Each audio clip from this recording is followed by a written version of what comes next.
and people just want to stereotype people. So it's just Mexicans, or it's just black people, or it's, it's all white people, or whatever. In professions, I mean, all the cops are, if the one cop does something bad, then all the cops are all dirty, they're all bad people. But you have to understand that in our society, people in general, there are bad people, whether they're black, white, green, orange, whatever, they're bad people. It's the issues that we stereotype everybody immediately because of someone who has done something wrong. And what people need to understand is that everybody are human beings and need to be treated with dignity and respect. But they won't. And imagine me as a black officer and especially where I worked, as people would call it, the hood, how hard it is for me just to get people of my own race just to trust me. Just simply because I wear a uniform which they associate with authority and the racism and all of that. It's hard for me just to get to trust of my own, and that's kind of bad. That is sometimes it's not just sometimes people don't separate themselves by race. Sometimes it's more like you're an officer and I'm just a citizen, or I guess as if others would say he's a snitch and I'm not. Yeah, he's a snitch and I'm not. I think I've done a fairly decent job of trying to kill that stigma that everybody that wears a uniform isn't bad. But it's really hard for me as a black man, when I walk into a predominantly black neighborhood, I'm looked at as the enemy. Yeah. And that's something that I've worked a lot on trying to build that trust with them. Like, look, I'm just one of you. I understand that. Yeah, and that seems to occur like even between like with the Hispanic community, like I would say Mexicans, Hondurans, Guatemalans, Venezuelans, and I could keep going with the list going. Sometimes it's not just the skin color, it's more like the trust. And it's understandable, not like if someone comes up to me, they're like, well, trust me, well, what do you have how can you convince me that I can trust you? Which is understandable. It's really hard in uniform. And I've had, we had a guy that came over, Hispanic guy that did some deck work for us. And I met him at the liquor store. And he brought some guys to me, but they didn't want to talk to us. I think it was the guy that did our roof. And they complained about the police harassing them. They didn't want to talk to me simply because, one, they were illegals. They said they didn't live here or were here illegally. And the fact that I had a uniform. And that's something, I had to let them know that, no, you can trust me. I even sent that complaint forward. Yeah, and that's something that occurs. People live in fear and are intimidated. They're like, if you see someone who's just a security person, someone who's just a police officer, just a security guard. and they're like, oh, well, they're gonna take me, or they're gonna call somebody else, and then what's gonna happen? And most of them have families. They want to go back home and bring the check and put food on the table. They think I'm gonna arrest them and deport them. Actually, I have a good friend. I consider him a real good friend. His name's Nestor, and he actually got deported. It's been about 5 years now, and we'll still message each other, use Messenger and talk to each other. I've even sent him some money that year. See, that's something that occurs a lot. Like in some cases now, I've been hearing stories where there's fathers who go work out in construction, because most of the Hispanic community, they tend to work a lot in construction because that's what they know how to do that best. And they go home, and mothers who are there in fear, like, oh, my husband just want to go work. They live in fear, and then they're just at home waiting for their husband to come back, but not knowing if they are going to. And that's why I won't call the police. Yeah, that's why some live in fear. They're like, oh, don't call the police, it's okay. Regardless if they just lived a whole crime scene. Yes.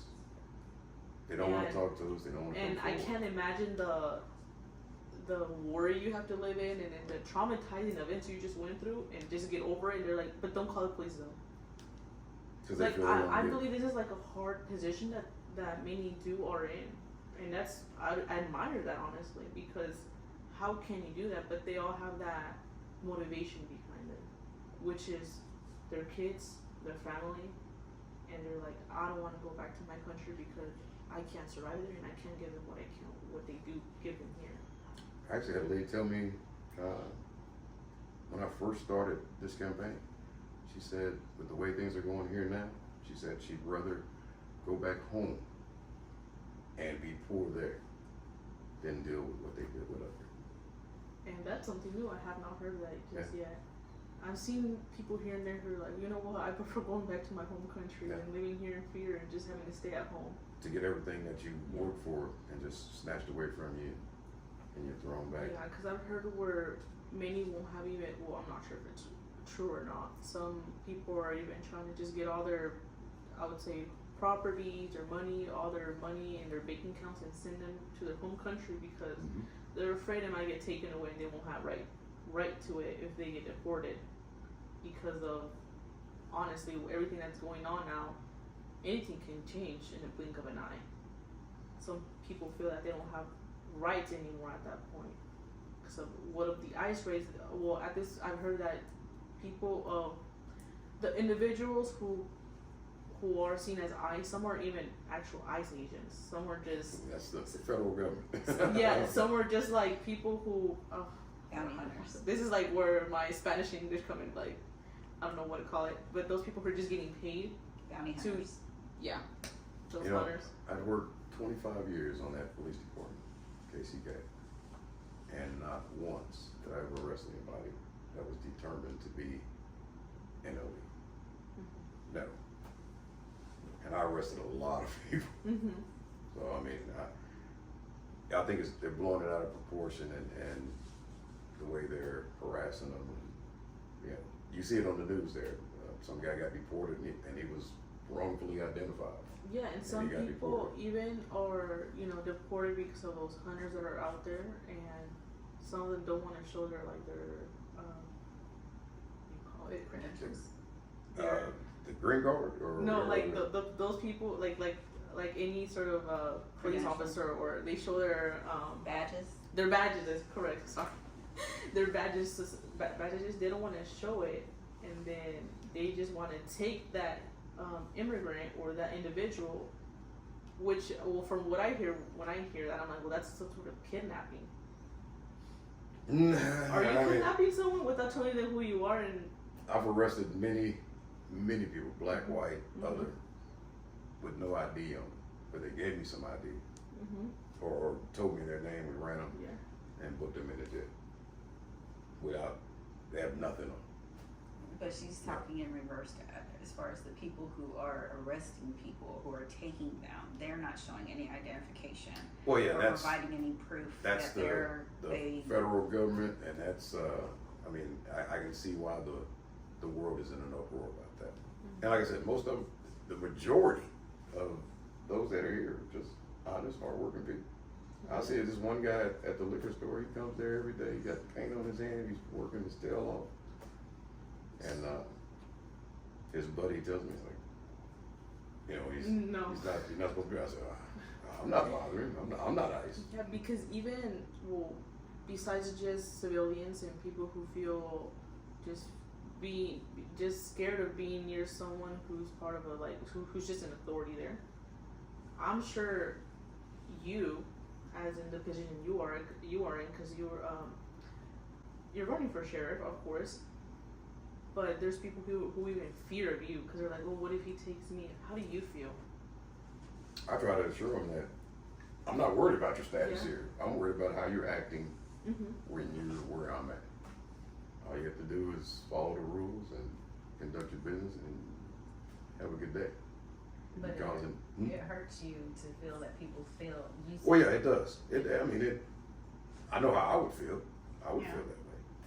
And I think if you question the Hispanic community that comes to the liquor store that I work at, and I mean, it's a lot, they feel safe there.